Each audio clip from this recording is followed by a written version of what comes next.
You're listening to BQN. Assimilate the audio.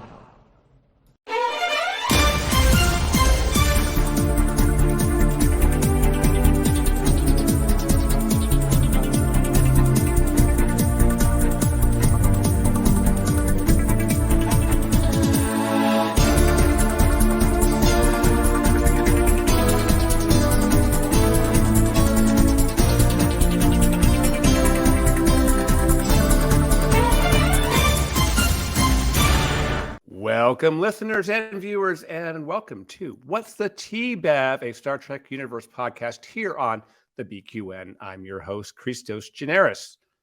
What's the T-Bev is a weekly podcast where I interview members of the LGBTQIA plus community and our allies. We get to know our guest Trekdom and then discuss current Trek news and speculation. Remember, you can watch What's the T-Bev on our YouTube channel of the same name or listen wherever you get your BQN podcasts. I hope you enjoyed last week's episode with Alex Hurtado. Some feedback from last week is our good friend Mario Lira says, Voyager got some love by Alex. I agree that the ships are their own character. Look at the Enterprise A, B, C, D, E, and F is on the horizon. I'm going to bring on this week's guest. As you know, we do not waste any time getting to the good stuff. New friend of mine who I met a few months ago in Las Vegas. I'm going to introduce here Mr. Matt Jennings. Hey, Matt. Hello. Hi. Welcome. Thank you. Thank you for having me. I see I'm getting you from New York today, correct? You are. It is. It's a cute little, I want to say probably 20 plus degrees outside right now. Warm. So warm. Yeah, just a little warm. It is 79 here in San Diego today, and we are like the one pocket of warm in the entire country, I think, here in SoCal, which was not even the case a couple of days ago. Right. It was like 50. Yeah, you live in Orange County, right? Yeah, I'm in OC.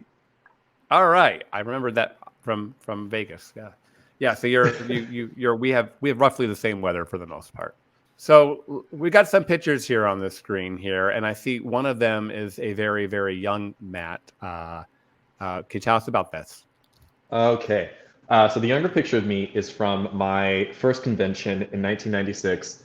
I'll abbreviate the story, but I was in Pasadena with my mom and my stepmom, and we drove past, I guess, what was the Pasadena Convention Center, and I saw on the little electronic sign a little digital map out of the Enterprise, and it was this convention and whatever else, and I just thought, oh, there's a thing happening involving Star Trek. I never really knew about conventions or any of that stuff. We drove by it. I was really sad. And then the car loops around, goes into the parking lot of the convention center. We get out of the car, and my mom pulls out my TNG command uniform and gives it to me, and we go to the convention. What? Yes. That was a great day. I think Voyager, maybe it was 95, because Voyager had just come out. They weren't in season 2 yet. And First Contact hadn't come out yet. So that was my first time at a convention. That was my first time being around other people that liked what I liked to the extent that I liked it. That's pretty and yeah, in this particular picture, there was this guy. He had to be maybe 16, 17, but he dressed up as Judge Q. And my mom saw it, and she loved his costume. She said, "Can we take a picture with you?" We took pictures. There's another picture here, not here, but that I have in my album of my foot on Q's chest. In this series of photos, it's not up here, but it was a great moment. Like, he was so enthusiastic about Trek, and he was, a few years older than me. And the picture on the other side is me in 2018. I made my own cadet's uniform, my own TNG cadet's uniform. And there was a guy, a great cosplayer. I don't know what his name is, but he looked just like Captain Sisko. All right, so here we are. You're definitely lower deck in.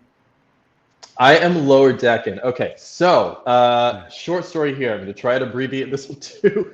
I have a friend that works, she does special events for different premieres, and she'll set up like the staging area for whatever these screenings are, whatever these special premieres are.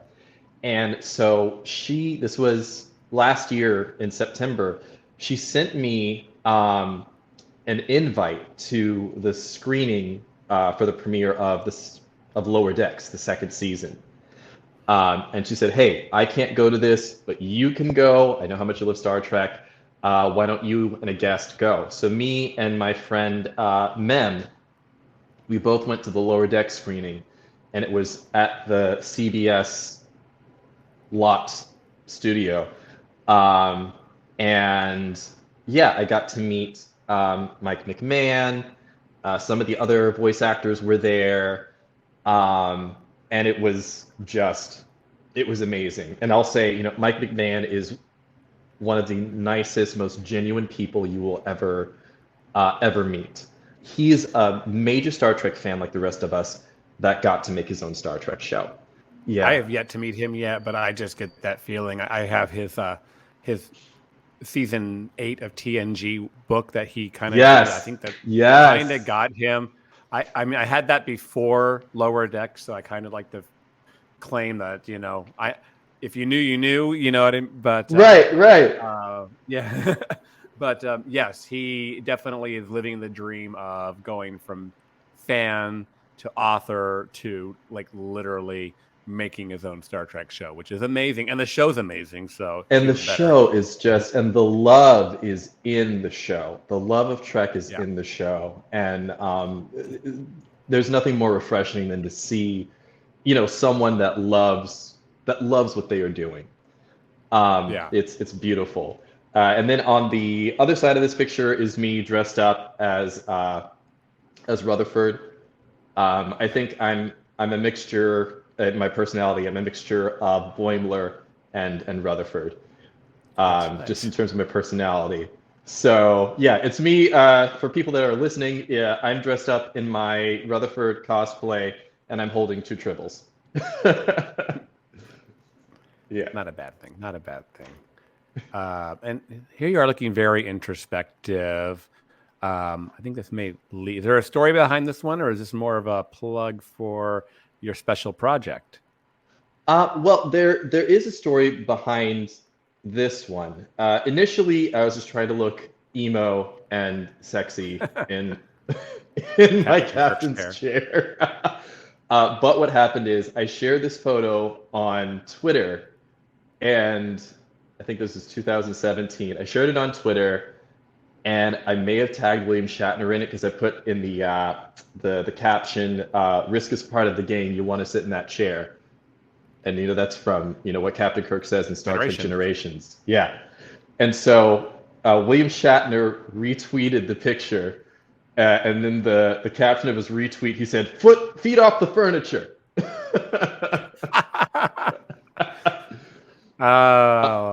So, and you probably got like 1 million more followers that day. I mean, I did it. I think people retweeted it. I didn't get a lot of followers, but people did retweet it. So you have a little bit of your own project on YouTube. Why don't you tell us a little bit about that? Yes. So I wrote a web series called 1701, A Blerd Story. And for people who don't know what a blerd is, I didn't create the name Blerd, but Blerd is a black nerd, hence BLERD. Anyway, so I wrote a solo show, a one-man show back in 2012, just about my life and different things that helped me to become the person that I was. And I used Star Trek as the lens to tell those stories. So in the solo show, something would happen in my life, a life-changing moment, and I would be in my captain's chair in a monologue or playing a character from my life, explaining what was happening. And my boyfriend at the time had said to me, he watched the show, and he had said to me, "Hey, have you thought about turning this into a series?" And I thought, I don't know, I don't even know how I would go about doing that, and I don't know if it's something that I need to do. But I came to New York in 2019 just to explore the theater scene, and I didn't get many acting auditions in terms of theater, Broadway, or anything like that. But after coming to New York, I had written the pilot for the web series. And so that's kind of how 1701 Blerd Story came about. So the show is just about, it's about a gay black nerd, being me, and just, how I process things throughout my life and certain things that have happened to me. And it's just Star Trek is that lens that I use. And the pandemic is around the time that I edited that first episode. I sent it to some film festivals as a short film because I wasn't sure if I wanted to make it a series just yet. I wanted to see how this first one did. But it got a Best LGBTQ Short at a film festival, Best Writing for a Short at the festival in Long Beach. But I got to 10 festivals total. And so after that response, I said, okay, I can turn this into something more and tell more stories. So, yeah. That's really awesome. And these are available on YouTube, right? Yeah, these are available on YouTube. The first episode is out. The second episode is out. The third episode is written. I'm going to be filming that next year. There's a 3-episode arc that I have, and that's going to be my season 1. And then from there, I have other ideas. I said this when I was talking to Sean Farrick on his podcast, but again, since Matt is seeing things in a Star Trek mind, I think of my character going to his first drag show or going to a ball and, seeing Klingons dressed in drag makeup. It's just, I think of drag culture and I think of Klingons, and there's a theatrics to obviously drag performance, but there's also theatrics to Klingons as well. Very much. And when you think about things like, seeing shows like Pose, where you have houses like the House of LaBeija, and they're going to these balls and they're performing for their lives, I think about Klingons and the House of Moog, for example. Right. And the stakes are so high. I see similarities in the culture. And so I say that's just an idea that I have down the road. That would be very expensive. That'd be very expensive to film, but I love the vision of it because Klingons are just it's very draggy if you think about it. They are over the top. They're emotional. The bigness, they're honor guard. Drag culture. Drag culture has got its rules, and and still does like Klingon honor system and whatnot. So the allegory you've pulled together there is kind of spot on. So I think it'd be really interesting to explore that. How about we do some trekking to know you? Yes, I'm ready. Yay! I love this because everybody is like, I don't think I've ever had 2 people even come close to doing this the same. So what was your first contact with Star Trek? My first contact with Star Trek, I want to say, was Star Trek All Good Things. I think the finale of TNG. Yeah. I know that I'd seen other episodes of TNG before that, but the visual isn't there. The only visual that I have was staying at my aunt's house. She was babysitting me. The TV was on, and I remember seeing the trailer for the Next Generation finale. And I just remember being invested and thinking, I have to know what happens. And I remember watching the finale episode and being sold on it. And not long after that, I think it was in the same year. It was the same year, which is wild. Generations came out. Oh yeah. Yeah. Famously, they filmed that final episode. They had like a week off, and then they were filming Generations. So it didn't even quite feel like the end. It didn't. They knew they were coming back in 2 weeks or something like that. Like the turnaround in production time, I'm like, oh my God. But yeah, and then I went to see Generations, and that that along with Muppet Christmas Carol, those are my two first movie experiences that I remember. And the funny thing is, I know Christmas has just passed. Happy holidays to anyone that celebrates Christmas or whatever holiday you celebrate. But yeah, yesterday or on Christmas Eve, I watched Muppet Christmas Carol and I watched Star Trek Generations because that is the Star Trek Christmas movie. Exactly. We just covered that last week on All Good Things, which is the other podcast that I'm on. But we covered Generations as a movie because it's a Christmas movie. What is your favorite Star Trek series? My favorite Star Trek series is Star Trek Deep Space Nine, for so many reasons. I think, for me, being a person of color, especially at that time in it came out in 93, but I vividly remember DS9 around season 4 when Worf got on the show. And for me to see Avery Brooks be a captain, as and in the lead character of a Star Trek franchise, that was for me like seeing Barack Obama. Like that's how big of a deal it was for me to see that. I know that we've had other black captains before that in Star Trek, and I can't remember the names of those actresses. One of them, she was in Star Trek: The Voyage Home, and she also. You know who I'm talking about? She was also, if anyone watched Coming to America, she played Eddie Murphy's mother in Coming to America. Oh, you're right. Yeah, she was the Queen of Zamunda.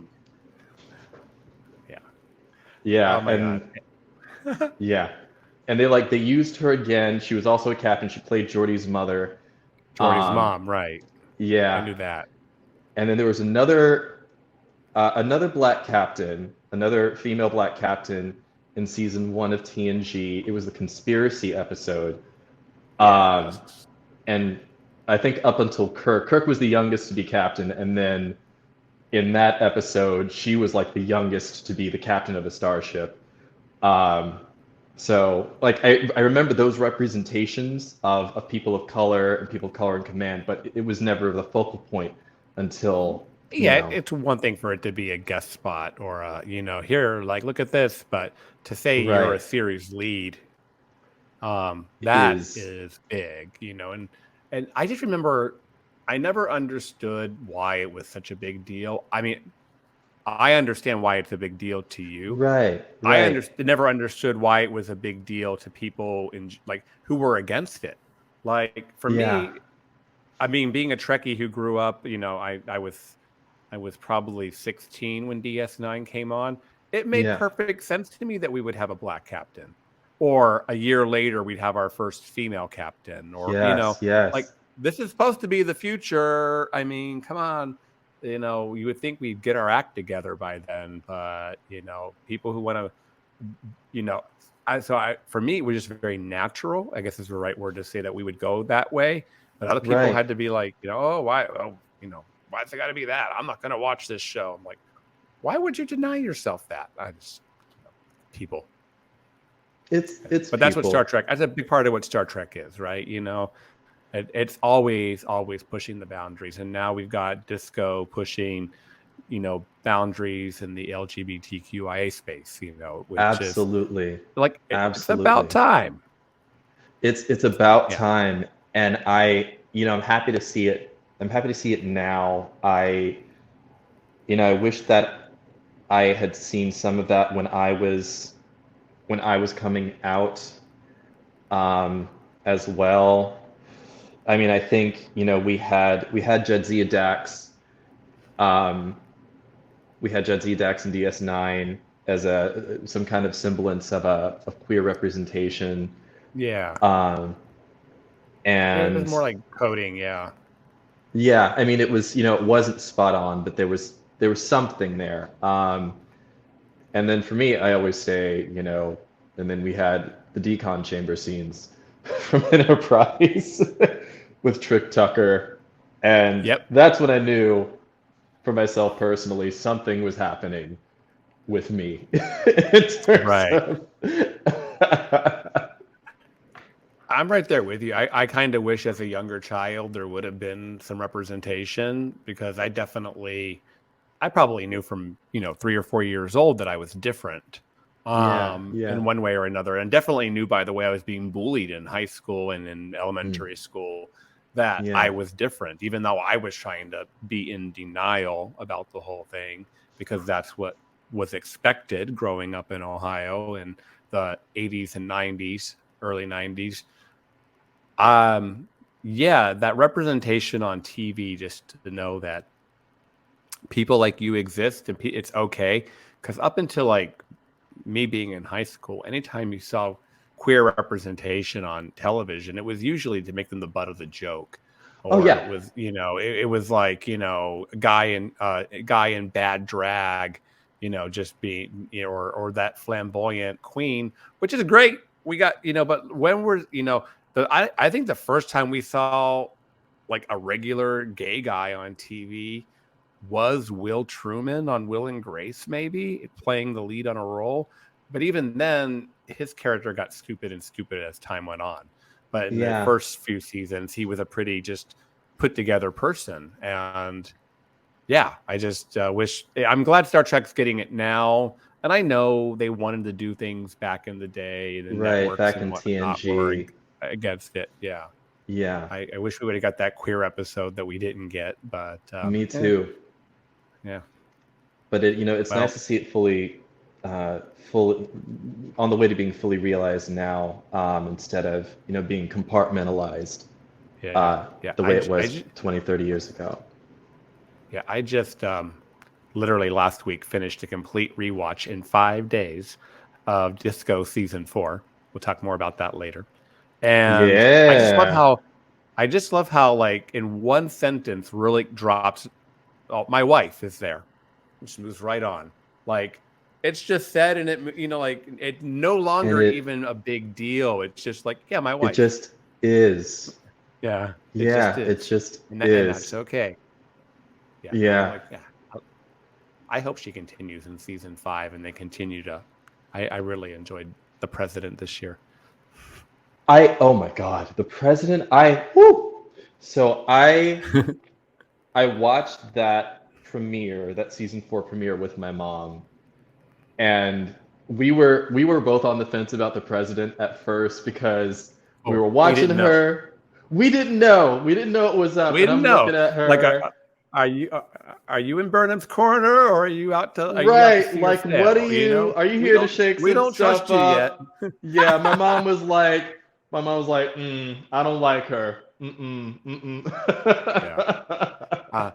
But when the episode, I think I turned the corner with her in the episode where her and Tarina manipulate the situation with Burnham and Saru a little bit to get Navarre back into the Federation. And like, I just love the whole, I love politics, and I loved how Relic brought that politics aspect into this last season of Disco.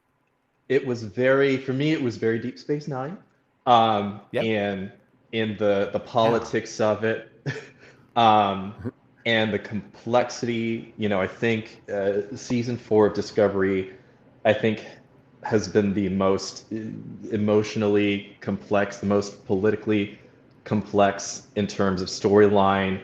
Michael Burnham has that speech about the DMA that she's delivering to is it the Federation Council?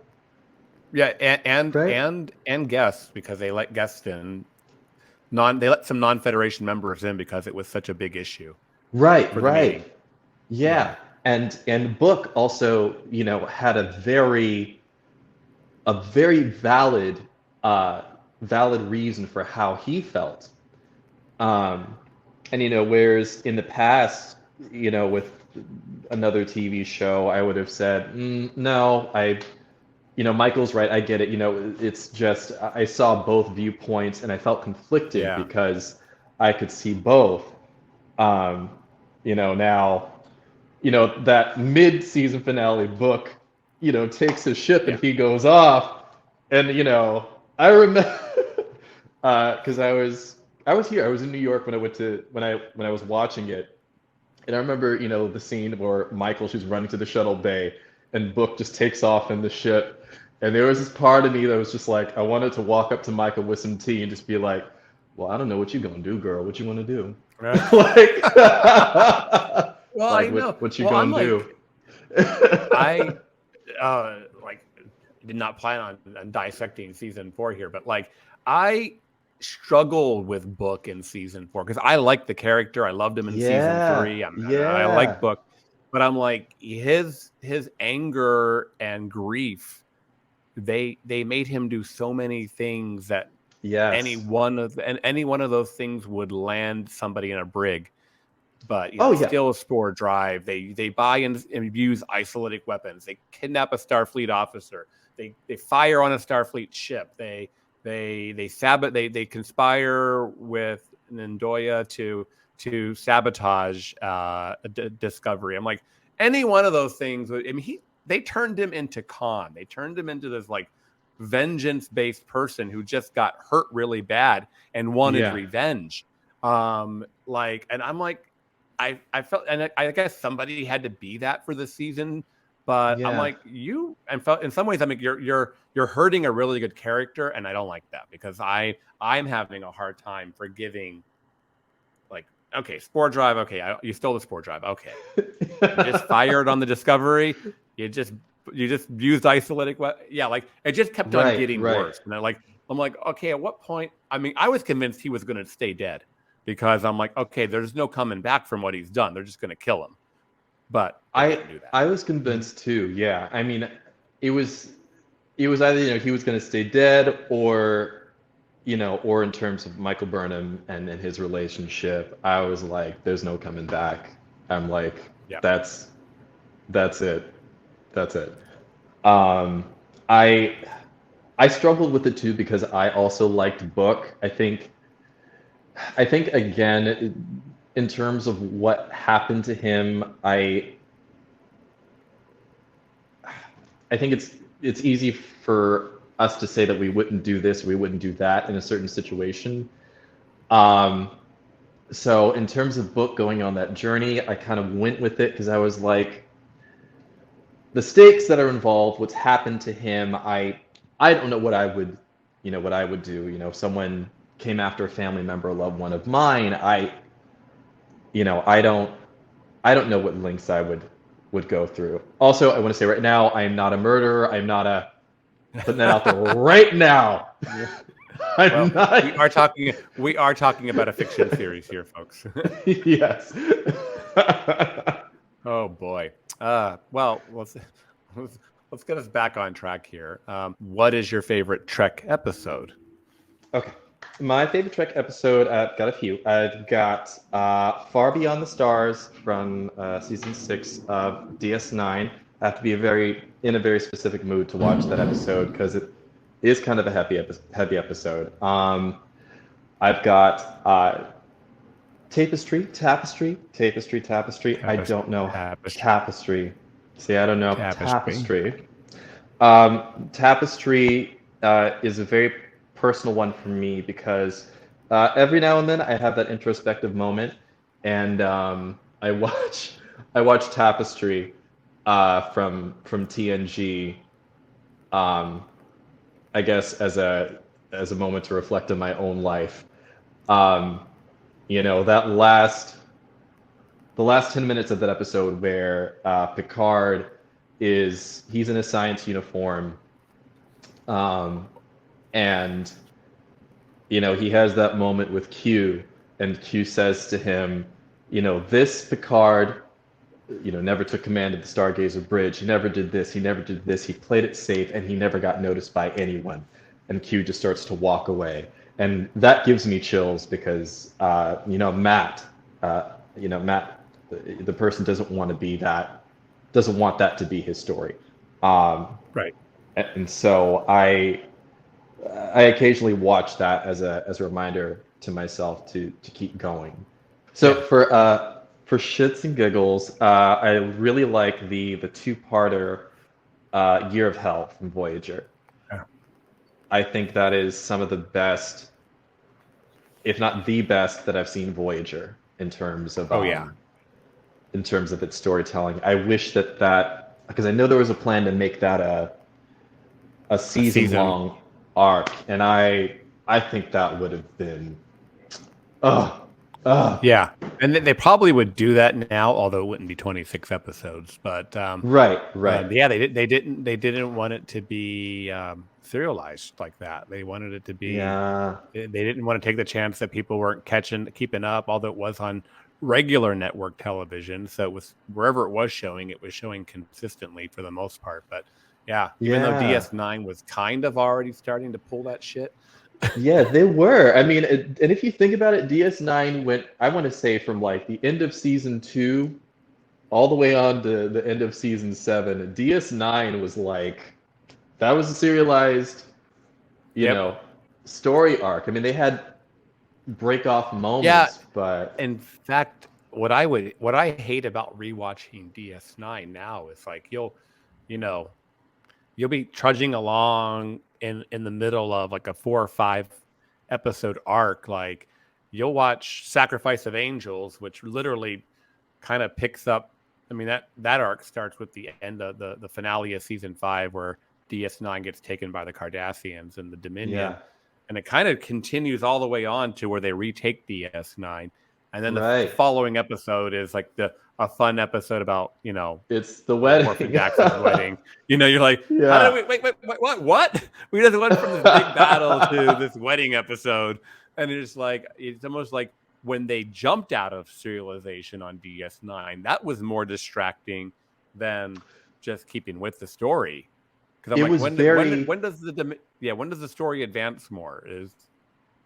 It was very apparent the shift, because I'll be honest, I don't think that Deep Space Nine became my favorite show until I became a teenager, because DS9 was airing when I was in like the 6th. No, I mean, it was airing when I was grades 2 through 6. But the content was so heavy that I just, I think as a kid at the time, after it finished, I wasn't like, let's see that again. I had to have a moment, and then when it came out on DVD, I started to rewatch it, and I was like, oh. But yeah, the shift in the serialized storytelling to the standalone episodes, I think was so noticeable because it was so heavy sometimes. Yeah, the shift would be so apparent, from the heavy content of DS9 to a lighter episode. What I will say is that there was always like a sentence here or there in one of the shift episodes where, Cisco would say, right now luckily the war seems far away and we're trying to focus on this. And I think it was literally the writers saying, hey, we need to give like a relief a little bit. So or we don't have 26 episodes a year of war story. We need filler. Like, I hate to say filler because even their filler was pretty good, but you'd get that. You get a Ferengi episode, or you get a whatever it takes. But it's cool. I love that you just threw 3 episodes at me. One was from TNG, one was from DS9, and one is from Voyager. I think your Voyager one was season 5. I thought that would have been crazy if you picked 3 season 6 episodes from each series. Season 6 episodes of each series. But I think the Voyager Yuri Hell is in season 5. I'm almost certain of that. So that's already awesome, though. I love when I talk to people and your Trekdom is eclectic, because mine is very. I mean, I always love my TNG, but I love all Trek. So I love that when people give some love across multiple series. Yeah. What's your favorite movie out of the 13 movies? Out of the 13 movies, my favorite is Generations. And I know that there are good. I think there are good movies out of every era of Star Trek. Out of the 13, I think TOS had 3. They had The Wrath of Khan. They had Undiscovered Country. They had The Voyage Home. I think TNG's best movie was First Contact. My favorite is Generations. I think the Kelvin movies had. I think Star Trek Beyond was the best of the Kelvin movies, I agree with that. personally. And I could go on, but I'll talk about my favorite movie. Yeah, my favorite Star Trek movie was Generations. I think that for a lot of reasons, I think that, Generations, for me, it's the first movie experience that I had, one of the first movie experiences that I had. Generations, you also get to see the TNG cast, the TNG world get big budget treatment. Yeah. The bridge is completely different. I like that bridge setup. I thought that was cool. The bridge is different. Stellar cartography was gorgeous. I love that set. The stellar cartography set was beautiful. You get new comm badges. Even though, were those comm badges first seen in DS9, or did they show up in TNG? In No, Generations well, first? they basically timed them so about the time that whatever DS9 episode was coming out, right when it was hitting theaters, that those new comm badges showed up on DS9. The same way, like in the middle of, I think, is it 5 or 6? Season 5? It's season 5, like the literally uniform change. the uniforms on change on DS9 to coincide with when First Contact hit theaters. Yeah, So see, I love that continuity. I love that. And when I look at Marvel, for example, I know a lot of people are saying, Marvel, the shared universe and blah, blah, blah. I'm like, guys, it's been done before. Star Trek did it too. Yeah. And so I TV loved series and multiple movies all running at the same time. all at the same time. They'll reference each other. I loved that. I loved that. And there was going to be a scene with Cisco in First Contact that got cut, where Cisco is sending Worf off in the Defiant to go face off with the Borg cube. Yeah. And it's like, I understand it being cut. Like, yeah, I just wish, I think that would have maybe potentially helped anchor some of the, I know DS9 always struggled because it never hit the popularity that TNG had, and I thought it wasn't due to it. It had nothing to do with the quality of DS9. Oh, not at all. I think it needed more exposure, and so I think that scene would have went a long way. But I don't know what we can say. I mean, can't change any of that. I mean, there's a scene from Insurrection that got cut with Quark, where he's trying to sell stuff to the Baku. Yeah, or trying to get a resort built to take advantage of the fountain of youth effect of the planet. Yeah. I can see why that got cut. That would have been a little cheesy, over the top. But Cisco sending Worf off to the Borg battle. I think the only reason I would see it getting cut is the beginning of that movie kind of moves fast, and suddenly the Defiant's just there. And it's kind of a surprise when you see the Defiant there, whereas you would have expected it more if you saw the send off. Right. And what I'll say about Generations, one of the, I think, biggest reasons why it's one of my favorites and why it sticks out to me the most is that, at that age, I was like probably 5 or 6. At that age, I wasn't really exposed to a lot of death. Not to get morbid or dark, but Captain Kirk dies in that movie, and to see a character that has been so much larger than life and is always beating the odds and is part of pop culture, and to see that character pass in this movie, I think it was one of my first experiences with death. And I remember my dad and my stepmom took me to see the movie, and they were like, "How did you like it?" And I was sobbing. Like, I was a mess on the ride back home. But it was my first experience with death, with transition. Right, and I mean, aside from that too, I mean, off screen, Picard's brother and nephew died too. So there's a lot in that. I mean, you see Picard, a blubbering baby, and which you that never see. I can imagine being young guy. I was in my senior year of high school when Generations came out, so it was a little bit further along. But I can imagine as a younger kid, seeing Picard that upset would be upsetting. Yeah, Yeah, and I think there was some maturity for I think Star Trek matured in some ways in that movie, with that passing of the torch yeah, story as well. So it always sticks out uh, as one of my favorites, as my favorite to watch. yeah. Also, the How Enterprise. Patrick Sorry, go Stewart? ahead. Yeah, I was gonna say how Patrick Stewart has never won an acting award for any of his contributions to Star Trek or I mean, let's just say Patrick Stewart, Kate Mulgrew, or Avery Brooks. The three of them are like top-notch actors. Phenomenal. And yeah, I mean, I can just listen to any of them just talk. Like I mean, if you ever get a Yeah. chance to go to a convention and hear Kate Mulgrew just talk for an hour, I mean, it's amazing.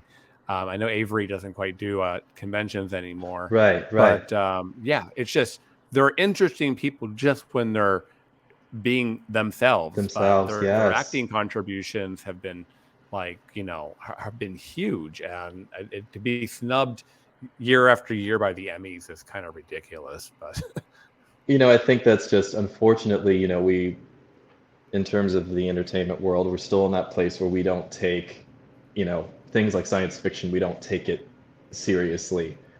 yeah, And science fiction is always showing us what could happen to us, where we could go, where we are now. And I think in terms of right, theater, in terms of art itself, that's what you do. And so in terms of Star Trek as well, I can't think of any better expression or any better execution as an artist of fulfilling that duty of showing humanity where you are than with telling these stories. I think it's I could go on and on about that, but well, I love it though. And I can go on all day too, but like let's move on through some questions. yes. That perfect move on moment. But I may know the answer to this based on our conversation thus far. But who is your favorite character? Oh gosh. Okay. I've thought about this one too. I have a few. The one that always sticks out to me is Major Kira. Oh, It's always Deep Space Nine related. Major Kira, she reminds me of my stepmom a lot. There's a strength that she has. There's a passion that she has. There's an anger that she has sometimes that just it fuels her. Yeah. And I mean, one of my favorite scenes is for Kira. There's a moment where it's got to be in season 5 or 6. She's taking care of this Cardassian who I think kind of became a father figure to her at a certain point. I don't know if you remember that. But he has information that's key to helping the Federation in regards to the Dominion War. So she's taking care of him. She's at his bedside. Gul Dukat, being the person that he is, comes in to just spoil the day and say something to her. At this point in time, Kira has been up looking after this man, staying at his bedside. She's exhausted. Gul Dukat says something he shouldn't have said. She has a teacup.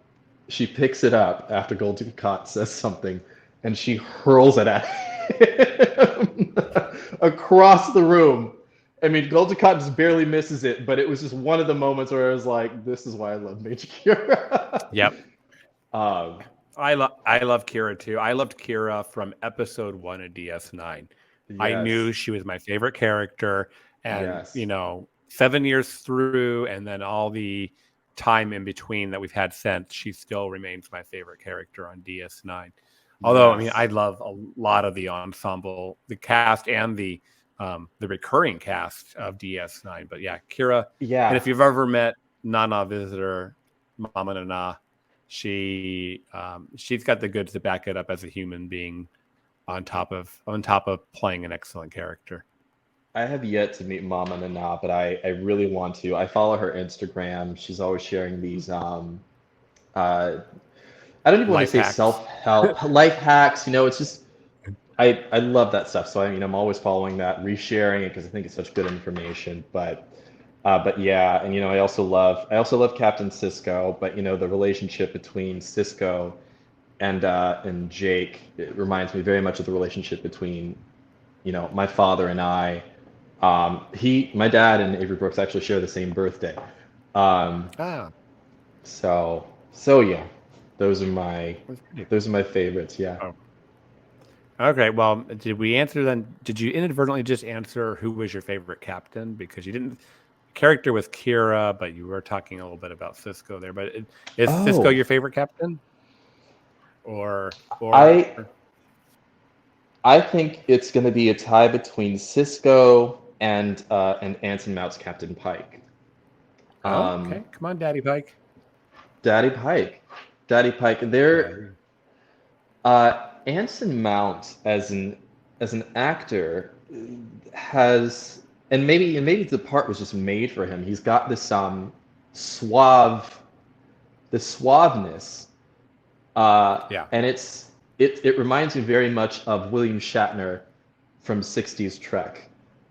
There is a suaveness that he has, uh, but there's also a focus that he has as well. That is just, I don't know. That it's not easy playing the balance between being a captain, a military, a naval, leader, and having that softness at the same time to still be nurturing to your crew. I think Kate Mulgrew did the same thing in Voyager. Right.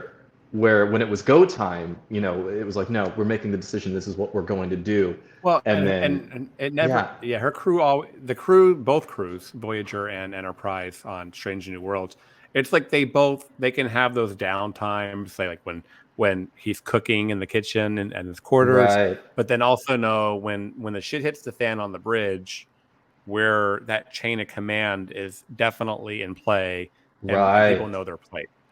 He transitions from that mode very well. Very well. And low key, I just want Captain Pike. I want Daddy Pike to make me some food. That's all I'm gonna say. I just the morning after, make me some pasta, The you morning know. after, I love it. Oh, yeah. If you know, you know. Yeah, if you think about him, like you said, you mentioned the word like he was born for the role. Like they might have not known that when they cast him, but there's a reason hmm why he went from having a one season arc on Oh Discovery, that's yeah. all he was supposed to be, Right. to okay, this we are making this a show because he's so damn good in the role. Yes. And couple that with their strong casting of Spock and the strong casting of Una, Oh, of like yes. and the Enterprise is beautiful. I mean, that was a perfect storm. If they did not follow the fan outcry and make that its own show, it probably would have been the biggest missed opportunity ever in Star Trek. I But they did it. agree. They did it. And I think that's what I love about the Star Trek universe as a whole from the 60s up until now. It's almost like being in a theater company where you might be playing one part here, but then in the next production you get to do this, or you get a bigger part in this. They love to recycle their actors in a Right. good way. Well, yeah, not to jump ahead, but we'll talk more later about Picard season Yeah, 3. But can you imagine those actors? It's been 35 years since they started playing those characters in 1987. I If I mean, know. and we're going to, like if you're like a Gates McFadden, who is the namesake of this show, what's the T-Bev? You know, uh, do you think she knew in 1987 she'd be reprising her role 35 years later? I mean, I Star know. Trek, Star Trek, but when she was first cast, Star Trek was 21 years old total. From Right, right. or any of the TNG cast for that. And the fact that we're going to see that there's such a love of these characters and such an interest in what they're doing that we want to see most of these characters, by the way, who are all in their 70s and 80s, we're still there for it because they mean so much. We are, and they look good. LeVar Burton, I got to say, all right, LeVar looks good. He looks good. I mean, they all look good. I have to also give some love to Gates McFadden, who, the unfortunate treatment that she had in season 1, and to see return to season 3, but also I think, in my opinion, not to really see her get her due throughout TNG and in the movies, and to now finally in this upcoming season, from what I understand, get some love and get some acknowledgement and get a story. And I am ready for that. There's so much to unpack with that, because you're absolutely right. Like, I'm not one to like to rush things, but February 16th can't get here soon enough. Yeah. But and I'm almost waiting for I think come the holidays ending here next week, I think you're going to see promotion for this show go into like level 10. But Gates, if you think about it, she had a great season 1. She had this if you go watch season 1, she's a completely different character. The way she's kind of got this flirty relationship with the captain. When they bring her back in season 3, early episodes of season 3 were written for Pulowski, and they actually had to change names and adapt and add content. They didn't know. If you go look at the final production date of Shades of Grey, which I believe aired in late July 1989. Okay. And then season 3 premieres literally 60 days later. Whatever happened really fast. And if you think about the production value of that show, how much it shifted in 60 days it's 60 days of airtime, maybe not production time. But But yeah, Pulowski, that whole thing with Pulowski's out, she doesn't want to come back. They don't want her back, and she don't want to come back. And instead of casting a third Doctor, Patrick Stewart convincing both the network and Gates. I mean, if you got fired, it's kind of, we're firing you, but that asshole reason guy who fired you is gone now, so we want you to come back. That's some trust, but it is. Dr. Crusher never really got her mojo back. You start to see it in season 5, and then when Jerry Taylor was on the show, on part of the showrunners. Yeah, Dr. Crusher has some great moments in season 6 and 7. And of course, unfortunately, she got done so wrong in Sub Rosa that it's become somehow become the legacy of the character. Whenever you talk about Beverly Crusher, people want to talk about her fucking a space ghost.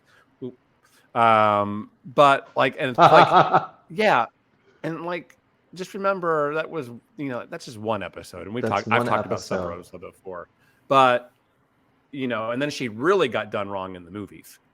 Yeah. And so did Troy, for that matter.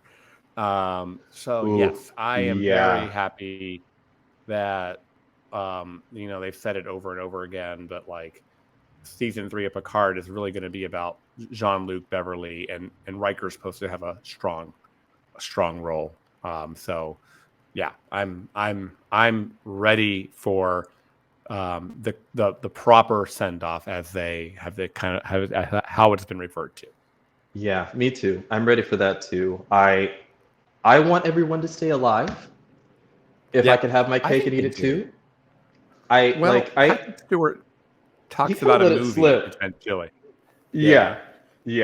And we as Trekkies, I think we deserve our own Star Trek Endgame, Star Trek multiverse movie. We deserve it. We're so off topic, but Matalas was the one that wanted to call. No, I know. Don't take that as a bad thing. I love it. Terry Matalas wanted to call this season 3 of Picard Star Trek Legacy. Right, I read that. It is more than Picard. There's nods to Voyager. There's nods to DS9. I have said it before. I am more convinced here on December 26, 2022, that you will see Janeway and Kira at some capacity, maybe even just a cameo in this season of Picard. I'm getting I think chills. enough morsels have dropped. There's going to be a major DS9 cameo, so that all points to Kira, and I'm sorry, but I think they're just waiting to announce this spin-off show that's Janeway related. I think that would they be perfect. saw. Yeah, I think that they definitely saw a love for it. With I think when that season 1 trailer of Picard dropped, I think that was a big sign that the fans were hungry for that era, for that TNG era to come back. I think absolutely Lower Decks, I think, played a big part in that too, because it still remains one of the best of the new Treks out there, and the love and attention to detail in of the TNG era in Lower Decks, I think, is so resonant with the viewers that I think You just got to keep doing it in a way that hopefully attracts new viewers, because we're just going to keep getting older. So you gotta bring in the new guys, but we do. And but I think shows like Strange New Worlds are doing that. I think it is. I think Strange New Worlds seems like one of the final evolutionary steps in the new era of Trek. And I guess by that I mean, looking at the Kelvin movies, I think we had one extreme where we went a completely different direction in terms of what we were used to with Star Trek. I think the production quality was different. The action was more amped and up, and I think it was necessary to have that to bring in a new generation of viewers, in terms of the 2009 movie, because I know friends now that after seeing the 2009 Kelvin film, they've now gone back and watched 90s Trek, and they're now fans, but they had to have that gateway, of this updated Trek to bring them in. And then we had Discovery, which kind of took on that Kelvin flavor. And then I think we finally got Lower Decks, which was a return to that nostalgia. And now it seems like we've got Strange New Worlds, which is a marrying of that newer flavor of production quality, action, but also that same storytelling that we had from the 60s and the 90s in Trek, which the formula still works. Does that make sense? I went on a whole journey. I don't know if I'm making sense. No, you did, but you I think you tied it together very nicely at the differences in the shows and how they've engaged viewers at different levels and brought them in. So, I think it's an evolution. I think, believe it or not, it might sound weird, but I think we're more stable in Star Trek world right now than, say, if you follow the messes over there at even Marvel starting to unravel a little bit, and they're having I think they're having some fatigue. They're having some franchise fatigue over there at Marvel. Yeah. Star Wars is arguably a little bit of a mess right now, due to the divisiveness of the sequel trilogy and misses like Book of Boba Fett. And you look at Warner Brothers, the DC universe is just like, oh my God, it's crashing and burning. It's so, I mean, there are things I'm happy about, and there are things I'm really upset about, i.e. firing of Henry Cavill and Wonder Woman 3 getting canceled. I feel like, wow, I know we messed up Wonder Woman 2 a little bit, but geez, not reason to throw the whole thing out. It really, but, I mean, I could go on about that too. Yeah. Yep. But so there's all that. But anyways, so I feel like Star Trek, I feel like we at least have a little bit of a plan. So that feels like a little stability there. All right. Got a few more questions here. I know we've been a little all over the place. Here's a really fun one. Who's your favorite Star Trek crush? Trip Tucker. I knew you were gonna. I knew you were gonna say it because you It's dropped that a little bit early. absolutely. It was that decon chamber scene. I was 13. It was my freshman year in high school. Um, so it was like I just started high school, and the first season of Enterprise was starting, and hey, the rest is And you're history. like, I like boys. I do. It's it's it's a work of art. Trip and T'Pol are one of the hottest couples I have ever seen in my life. Yeah, I love Such a hot Paul. I couple. thought she was a good. Yeah, She was great. She was great. And I'm hoping that we see some. It would be great to see her in Strange New Worlds, at least a cameo or something. yeah. I'm hoping that's in line for season 2. There was a whole bunch of stuff. I don't know if you remember Star Trek Day. Is that the one that's in the fall? Yes, that's in the fall. Yeah. Not this year, but last year. Say September 2021. And at that big Star Trek Day thing there, a couple things that, looking back, meant something big. One of them was that they had Gates McFadden front and center. And it would be 6 more months later that it would be revealed that Picard season 3 is what it is.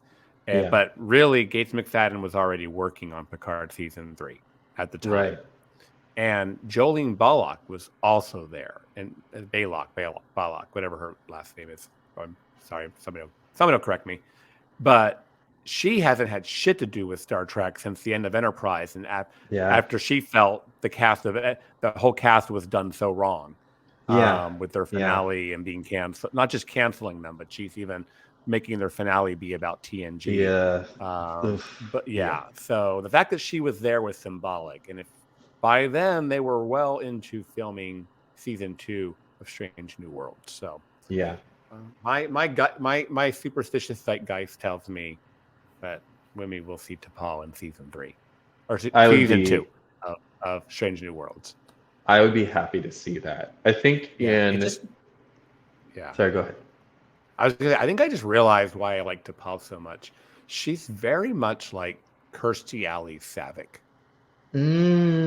Interesting. That kind of like there's logic, but when Kirstie Alley played Savick, she was half Romulan, half Vulcan. That was what the notes. Right. That's what the notes were, and that's why you kind of see her be a little bit more emotional than most Vulcans. But yeah, I think there's a similarity there between the characters that I just realized, because I've always loved both, but never. I've always liked Vulcan women in general. I don't know. I liked Valeris for what that's worth. I liked Valeris too. Valeris, T'Pol. Tarina. Wait, which one is Tarina? Tarina, Saru's girl on Discovery. Oh, Tarina. The president. Are they gonna? Did they win? Like win? I think they're a thing. They're a thing. I think they're finally. It took them a whole season of flirting, but they're it's finally. Please make it official. Let's make it official. Like, seal the deal. I love it because I think from what I saw in the special features of Discovery, they never intended Tarina to really be that prominent on the show, but that chemistry between the actors was there, and that got her a major role in season 4. I love seeing that play out. That's been very delicious to watch unfold and unravel. Yeah. Okay.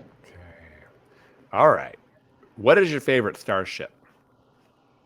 I have to go with the Enterprise E. Yay. That design, I think even today, that design still holds up. I would love to see that on a big screen. I mean, I know that we've seen the iterations of the ship show up in lower decks, and supposedly we saw the Enterprise E in this latest episode of Prodigy. So I know that she's been out there. I know we won't see her in season 3 of Picard. That's okay.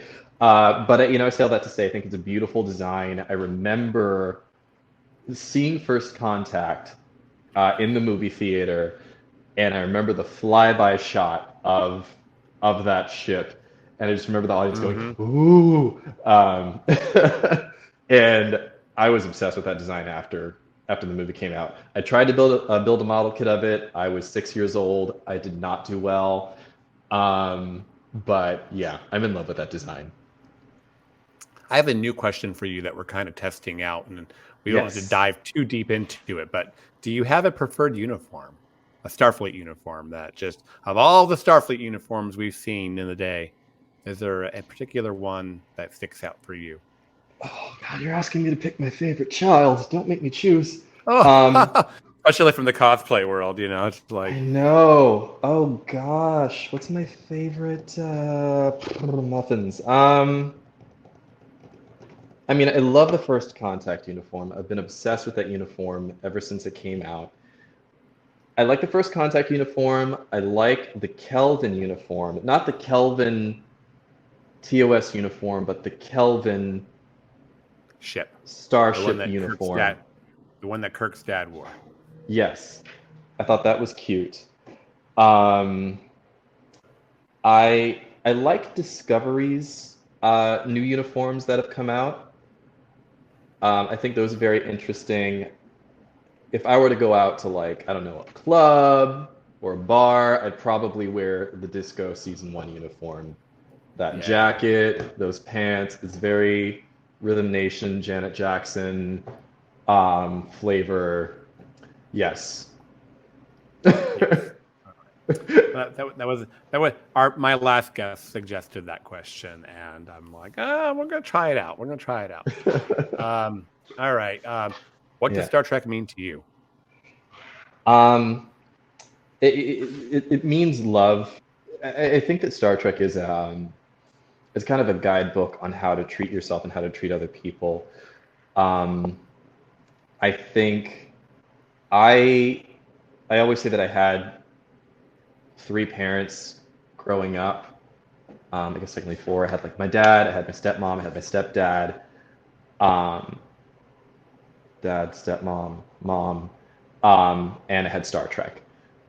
And when I was a kid, I always imagined that I was a Starfleet officer, and I had to conduct myself a certain way.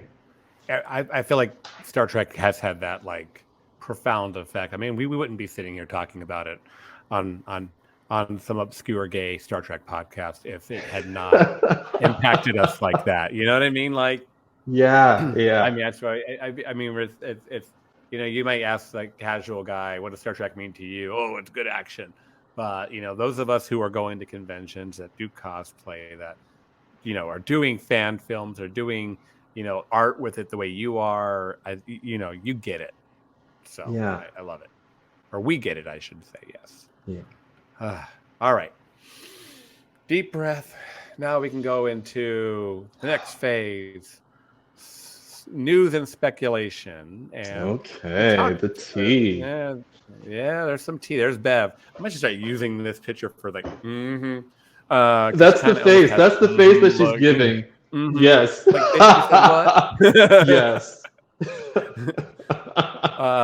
So you dropped a little tidbit of the tea a moment ago when you mentioned that we're not going to see the Enterprise E in season 3. And that may track well. I mean, I'm not mad, because if you think about it, we know the F is a thing now. We know the F is going. So the E either got decommissioned or it's been blown up, but it's not running around doing its work anymore. No, she's not out here doing what she used to do. Yeah, I mean, in the novel that I think is already being rewritten a little bit, the Last Best Hope novel from Picard, Picard left the E, Worf took over as captain. Right. I don't think that that's going to be canonized, unless Worf was captain of the E and lost it. Maybe that's why he's some different person, because he had some sort of bad thing happen while he was the captain of the Enterprise E and lost the ship.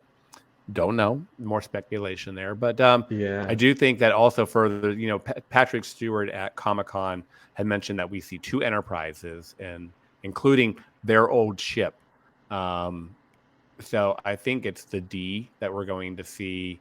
The thought. I think it only lends further that the D will be in the saucer section of the D is in the Star Dock, and that's what Picard and Riker are kind of looking at in that clip where they try to make it look like they're looking at the Titan, but I don't think that's what they're looking at. Yeah. But no E. No E, and that's All right. okay. It is okay. I mean, come on. It's by this point too. It's also a very, very old ship. Yeah, but I know she Star gave Trek is us- an old ship. She gave us, she gave us her best years. She really did. Yeah, she did. She did. All right, and the other news here is Terry Matalas gave us a little, I don't know, Christmas present or whatever you want to call it. It's the Enterprise, or what are they calling it? The Titan A's suite, or it's theme. There we go. And he dropped a little thing on Instagram here during the last couple days ago, and I think listeners and viewers, I'm going to be able to play that for you right now. So just bear with me, and we'll talk here in a second.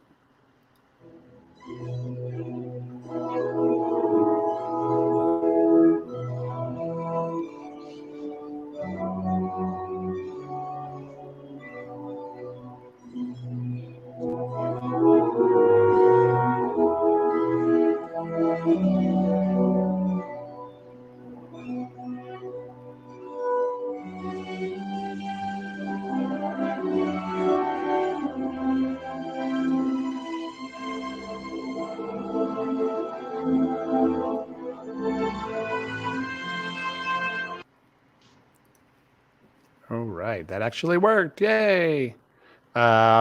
So first thoughts on that, Matt? First thoughts, it is giving Star Trek Wrath of Khan, Enterprise leaving space dock. It's giving Star Trek 1, 2, 3, TOS, Star Trek 1, 2, 3 vibes. It's giving newness. It's giving, that's what I'm thinking. It's just... It's like it's perfect. Yeah. You're right. It has that James Horner Star Trek 2 going on, but I also hear some First Contact in that. I hear a little I feel like it's a little Star Trek love letter of the melding of many of the musical suites that we've heard through the years. I just like the fact that they're getting it just feels like they're getting it on every level: the music, the actors, the action, the ships. It seems like he knows all the right ingredients to make a Star Trek pie. When I'm at the gym, I listen to the Wrath of Khan soundtrack. I listen to the Undiscovered Country soundtrack. And if you want some good meditation, like the first couple of tracks of Star Trek Insurrection are super therapeutic. Yeah, the Baku Village music. Just love it. Thoughts. Love it. So, listeners and viewers, Picard is coming quicker than ever, February 16th. So, I'm sure going forward between now and then, we will be hearing more tidbits. Other news this week: Strange New Worlds dropped its first comic book in a series, an ongoing series of comic books, the Illyrian Enigma. I got mine this week. In fact, I really gate out, and because I had access to some of the special covers, I'm such the collector. I bought 3 of the same comic book just to get the covers. Because I could get them. It's rare that you can actually track those down and not pay any extra for those bonus covers. But the ones I got are the ones pictured here on the screen if you're looking. I will say this comic book feels like it's meant to be canon. It literally picks up with the fallout of the season finale of season 1, with Una being having been arrested by Starfleet for being an augment. And I think augment is like the hot topic between Dahl on Prodigy Right. and with Una on Strange New Worlds. I feel like Star Trek is battling its last prejudice, and that is this Hmm. augment thing. So I feel like, like stay tuned. Prodigy's almost done, so we're gonna see Strange New Worlds deal with things first. So, Yeah. but we do also know that the ban is still in effect way in the future due to what we see with Bashir and DS9, and Hmm. then what Hmm. we've seen on Star Trek Prodigy. So, yeah, really good first issue. I literally just read it an hour or so before we started recording. Really enjoyed it. I read it really fast because it was very enjoyable. The art is really good too. They reference things that happened in season 1, and comic books aren't always considered canon, but I feel like this one is designed to bridge the gap between seasons 1 and 2, or this series is. So really, I'm intrigued. Yeah, I have not picked up this set yet. I'm going to the comic book shop with my dad tomorrow, where I used to get all of my Star Trek collectibles from, whether it was model kits, comic books, the special action figures that you wouldn't see at Toys R Us. Um, so I'll definitely get this set uh, if I see it tomorrow. God willing, when I see it tomorrow, fingers crossed. Yeah, there you go. Yeah. There you go. Good, good, good positive thoughts there. Yes. Our last big story, of course, is we are literally in the middle of the 2-part finale of Star Trek Prodigy. Supernova Part 1 aired, or is airing now, as of Thursday, and in 3 days we get the conclusion of the season, the first full season of Prodigy. What are you thinking, Matt? I mean, you've seen Part 1, correct? Yes. Yeah. I just watched it 2 days ago, and just the drama. I mean, I was literally It just is. watching it, especially those last 10 minutes, and I said, oh my God. Um, Well, I mean, Dahl and this moment that he has with, oh my God, what is her name? Um, Gwen. Gwen, yes. Yeah. Dahl, the moment that he has with Gwen, which is super awkward, where, he kisses her, he's like, oh, that's not what you were going to say. I'm so sorry. Super adorable, but also super heartbreaking. The twist where she tells him, hey, I hate to break it to you, but, you probably won't be let into Starfleet Academy. I mean, the fleet getting destroyed, almost destroyed, maybe destroyed, and maybe kind of left on a cliffhanger. But the stakes are also very high. And I think that's what I love about Prodigy so far, about the storyline, is that the stakes are still very relevant, and they have repercussions that it would be very interesting to see mentions of it throughout, I don't know, the Picard, story or something like that. Maybe this is where the E gets destroyed. Maybe. Like maybe it's not going to make it out of this battle. We established, we didn't say that here, but we've established that the Defiant and the Enterprise E are currently present in this battle. And honestly, the one thing that I don't like about this so far is there's been a lot of firing going on, a lot of phasers and photon torpedoes, and none of these ships have shields. So I don't think these ships should just basically be blowing up already, and they're lasting. They're holding out. There's a lot of exposition going on while these ships are firing at each other. Right. We need to keep them for the plot to move along. Yeah. So whatever, if something is going to happen that they get the construct removed and the corruptness stops, it's got to happen like now. Yeah. I'm curious as to if there's going to be some sort of time travel to fix things kind of moment, or make it not happen, or unwind it. I don't know. Or if it's just going to be like they get the construct deprogrammed or whatever, and the firing stops. I don't know. Yeah. I don't know. I don't know. Maybe, we just need to bring Kirk back so he can outthink it and out-talk it. Yeah. Like, I don't know. But nonetheless, I do love how Prodigy just seems to it moves fast. It knows its audience is primarily yes. kids, and it needs to not leave things lingering forever, and kind of just keep the interest. It needs to keep moving, and it does that. I love that certain plot points don't just go on forever. But we'll see. I think Dahl's going to have a major thing to do with fixing it, and maybe he's going to get a special pardon to join Starfleet. Starfleet. That would be. I don't know. That would be great to see. All right, and my last topic was something you and I started griping about a little bit off air. It's not nothing to do with actual Trek production, but it is the way Trek media is being circulated.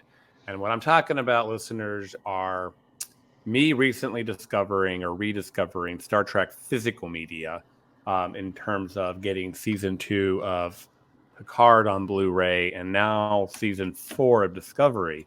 And the main reason for the physical media is that there's anywhere from 90 minutes or more of special features that are only available on these Blu-ray discs, including deleted scenes and whatnot.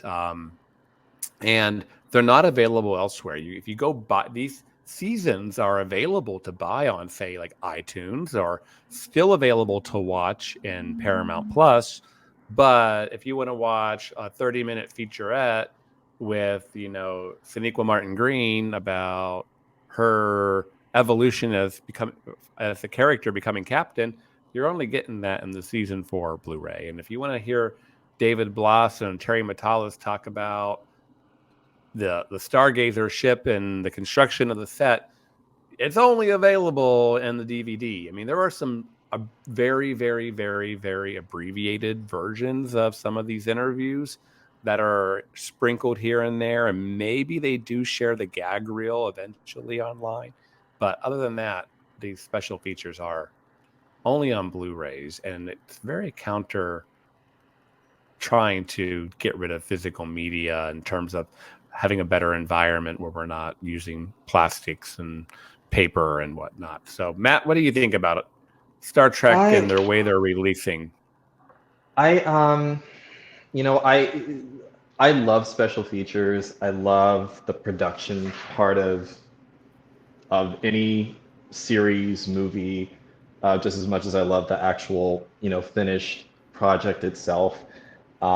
I think that's where you learn a lot of the good stuff. I think that's where you learn a lot of the details that make us fans of the material, is when you look at those special features, when you listen to that director's commentary.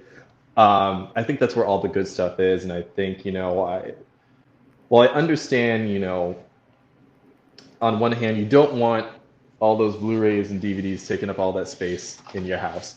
I mean, personally, I love the artwork. I love collecting. I love the steelbook cases. I love that, there was a time that when you could go to Target and Best Buy and Walmart, and each store would have their own little special release of, the DVD, the Blu-ray. And we were talking about this earlier. From a collector standpoint. Oh, I mean, right. From a collector, people who would go buy multiple of the same thing just to get all of them, i.e. comic books. Yeah, I did that with my DVDs for a while. We talked about this, but there was a moment where Target, when Star Trek 2009 was released on DVD and Blu-ray, they had the case was a replica of the Enterprise, of the Kelvin Enterprise, and the discs were in the saucer section.